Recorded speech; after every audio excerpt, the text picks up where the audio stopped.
Hello everyone and welcome to another video. इस video में हम देखेंगे हम कैंसलिंग कैसे करेंगे मल्टीप्लिकेशन के साथ, जो हमने पिछले वीडियो में भी किया था, लेकिन इस बार मिक्स नंबर्स के साथ और थोड़ा सा और कॉम्प्लिकेटेड मल्टीप्लिकेशन प्रॉब्लम जैसे ये वाले। तो लेट्स स्टार्ट। ये पहला क्वेश्चन करता हूँ मैं। So this is equal to 3/7 times 42, correct? So let's just write that down once. 3/7. Oops.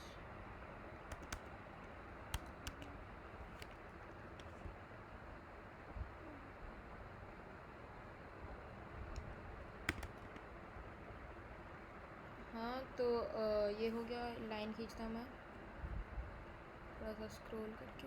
हाँ,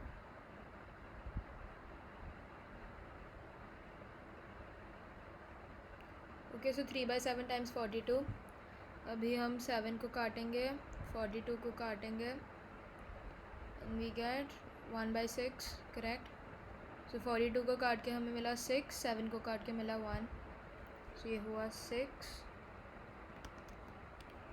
और ये हुआ 1। So 3 times 6 is equal to 18, which is going to be our answer, equals to 18, which is the answer. इस हिसाब से आप आगे के सारे कर लीजिए। सो बेसिकली 42 जो लेते हैं, this is equal to 42 divided by 1, correct? So जो भी 1 डिवाइड बाई 1 होता है तो हम नहीं भी लिखेंगे तो चलता है। तो यहाँ जैसे मैंने 3/1 है, ये 1 नहीं लिखा मैंने, सिर्फ 7 को कैंसिल कर दिया तो भी चलता है, क्योंकि ये 1 का कोई वैल्यू नहीं होता है जब डिनोमिनेटर में होता है। लेकिन न्यूमरेटर में होता है तो 1 का आपको ध्यान रखना पड़ेगा, जैसे 8th और 9th क्वेश्चन में यहाँ। ऑल्सो ये ऐसे क्वेश्चन हैं, ये 10th 11th 12th, उसमें आपको पहले मिक्स फ्रैक्शंस को सिंप्लीफाई करना होगा। सो मिक्स फ्रैक्शन को सिंप्लीफाई कैसे करते हैं? Denominator time the whole number, so 3 times 2 is 6, और फिर न्यूमरेटर को ऐड करना है, विच 7, करेक्ट? तो इस हिसाब से आपको ये करना पड़ेगा ताकि आप मतलब सिंप्लीफाई कर सको और फिर आप मल्टीप्लाई कर सकोगे, क्योंकि अगर ऐसे ही नहीं मल्टीप्लाई होगा, ठीक है? तो ये याद रखना, ये मिक्स नंबर्स वाले क्वेश्चंस के लिए। अभी properties of multiplication and fraction numbers. So जो भी प्रॉपर्टीज़ हम हमारे नॉर्मल नंबर्स के साथ भी हैं, जो आपने पिछले साल में सीखा होगा मल्टीप्लिकेशन चैप्टर्स में, कि कि मल्टीप्लिकेशन का कम्यूटेटिव प्रॉपर्टी होता है, कि मतलब वो हम मल्टीप्लिकेशन को 3/8 times 1/5 can be written as 1/5 times 6 times 4 can be written as 4 times 6, correct? Because 6 times 4 is also 24 and 4 6 is also 24. So ये कम्यूटेटिव प्रॉपर्टी सीखा था हमने, जहाँ दोनों नंबर को अगर उल्टा भी कर दिया तो भी सेम आंसर होगा। फिर एसोसिएटिव प्रॉपर्टी किया था, जिसमें ब्रैकेट्स हम किधर भी लगा सकते हैं। सो ब्रैकेट्स का रूल क्या होता है कि हमें ब्रैकेट्स पहले सॉल्व करने होते हैं, लेकिन मल्टीप्लिकेशन में अगर हम ब्रैकेट्स 2 टाइम्स 3 टाइम्स 4 लिया और 2 टाइम्स 3 पे ब्रैकेट्स डाल दिया या 3 टाइम्स 4 पे ब्रैकेट्स डाला, इट डजेंट मैटर, आपका आंसर हमेशा सेम होने वाला है। ये सब्ट्रैक्शन और डिवीजन के लिए नहीं होता है, बट मल्टीप्लिकेशन और एडिशन के लिए होता है। ये था। और डिस्ट्रीब्यूटिव प्रॉपर्टी था, ये सिर्फ मल्टीप्लिकेशन का प्रॉपर्टी होता है, जिसमें सपोज 2 है, 2 मल्टीप्लाइड बाय ब्रैकेट्स में कोई दो नंबर को ऐड किया या कुछ भी, सो 2 मल्टीप्लाइड बाय 3 + 4, और 3 + 4 ब्रैकेट्स में है, सो 3 + 4 हुआ 7 times 2 which is gonna be 14। तो वैसे आप कर सकते हो एक टाइप कि नहीं तो 3 + 4 so is equal to 2 times 3 + 2 times 4। सब ऐसे स्प्लिट भी कर सकते हो। तो ये प्रॉपर्टी बहुत काम का आता है जब हम ऐसे क्वेश्चंस को स्प्लिट करना होता है। सो 2 टाइम्स 3 टाइम्स 2 टाइम्स 4 +2 टाइम्स 4, इनको अभी एक जैसा करना है, एक टर्म में करना है, तो ये बहुत आसान होता है इस प्रॉपर्टी के साथ। सो ये कुछ प्रॉपर्टीज़ देखते हैं यहाँ। सो जो मल्टीप्लिकेशन होल नंबर्स के साथ जो प्रॉपर्टीज़ थे, वो फ्रैक्शंस के साथ भी एग्जैक्ट सेम प्रॉपर्टीज़ हैं। So 3/8 times 1/5 is equal to 1/5 times 3/8।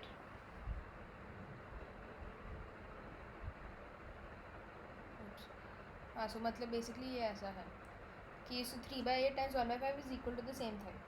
Again ये सेकंड थर्ड और फोर्थ भी सिमिलर हैं, ये आप कर लीजिए अपने आप। ये फिफ्थ वाला देखते हैं। फिफ्थ वाले में क्या है? ये है एसोसिएटिव प्रॉपर्टी, जहाँ ब्रैकेट्स हम कहीं भी लगा सकते हैं। सो ब्रैकेट्स अभी यहाँ के लिए हैं, हम ब्रैकेट्स अभी 1/8 टाइम्स 3/4 एंड 3/4 टाइम्स 4/5, तो 3/4 टाइम्स 4/5 में ब्रैकेट्स लगाया है, तो यहाँ आएगा 1/8, करेक्ट। तो सेम तरीके से आप 6, 7, 8 भी कर सकते हो, एग्जैक्ट सेम चीज़ है, ब्रैकेट सिर्फ अलग अलग जगहों में लगाया है, तो आपको ये ध्यान में रखना है। अब ये देखते हैं राइट द प्रोडक्ट्स। तो any number time 0 is equal to 0, ये तो रूल है। सो इसलिए 1/9 टाइम 0 इज़ 0, क्योंकि अगर आप होल नंबर्स में भी देखो 5 टाइम 0 इज़ 0, तो इसलिए आपको ये याद रखना है कि कोई भी नंबर ज़ीरो हमेशा होने वाला है, मतलब कोई भी नंबर हाँ हर नंबर ज़ीरो ही होता है। हर नंबर को ज़ीरो से मल्टीप्लाई किया तो आंसर आपका ज़ीरो मिलेगा। और सेम चीज़ अगर हर नंबर को 1 से मल्टीप्लाई किया तो आपका आंसर वही नंबर मिलने वाला है। सो 5 टाइम्स 1 इज़ 5, तो सेम वे 8/5 टाइम्स 1 इज़ 8/5। तो ये वाला एक बार लिख लेते हैं 8/5।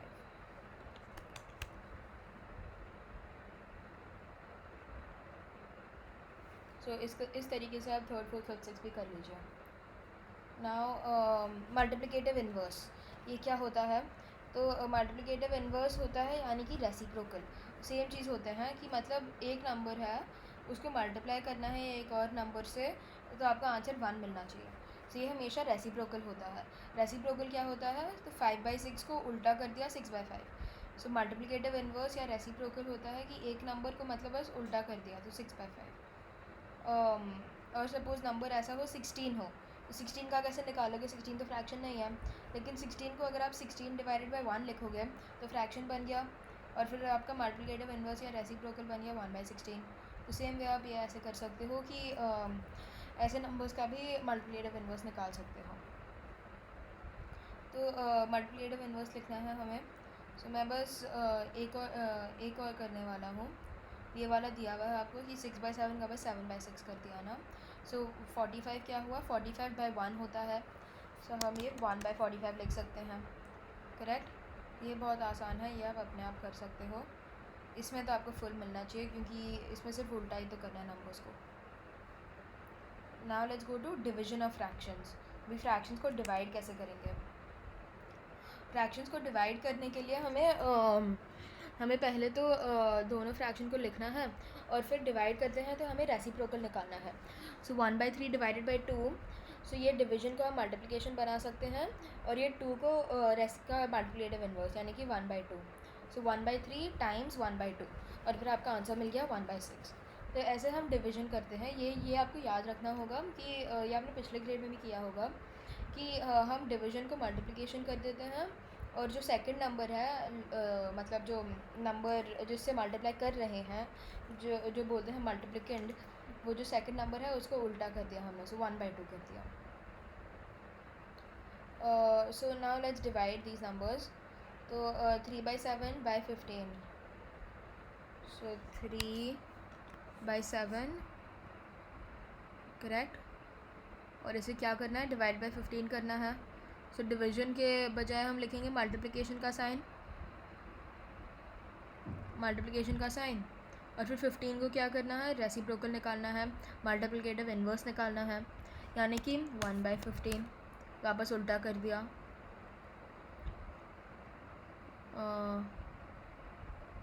सो नाउ इसको अभी काट सकते हैं हम, करेक्ट। सो 3 को काटा और 15 को काटा, और हमें मिला 3 को काट के हमें मिला 1, एंड 15 को काट के मिला 5, क्योंकि हम दोनों को 3 से डिवाइड कर सकते हैं। So 15/3 is 5, and 3 divide by 3 is 1। So 1 times 1 is equal to 1, and 7 times 5 is equal to 35। So ये लिखा हमने 1 और फिर 35, थोड़ा सा space, equals to 1 and 35। So हमारा आंसर हुआ 1/35। तो इस हिसाब से आप आगे के सारे प्रॉब्लम्स भी कर सकते हो अपने आप। Now dividing a whole number by a fractional number. So हमें 3 डिवाइडेड बाय 1/2, अभी ये कैसे होगा? हमें वापस 1/2 का फिर रेसिप्रोकल निकालना है।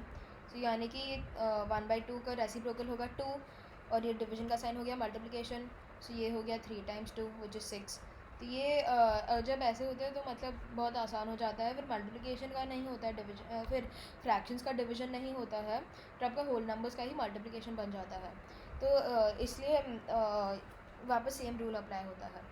तो एक और ऐसे करते हैं क्वेश्चन। So 12 divided by 3/4।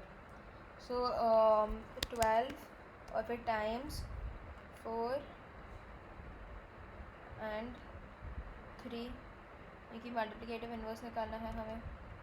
अभी फिर लाइन खींचता मैं यहाँ, और हम अभी काट सकते हैं वापस 3 और 12 को। सो 3 and 12, so this is gonna be 3 is gonna be 1, so दोनों को 3 से डिवाइड किया तो 3 divide by 3 is 1 and 12 divided by 3 is 4, and now 4 times 4 is equal to 16, so हमारा फाइनल आंसर हुआ 16। तो ये बहुत आसान होता है वापस। तो इस हिसाब से आप ये सारे क्वेश्चंस कर लो। ये दिख रहे नहीं है क्लियरली तो आप इतना तो कर लीजिए।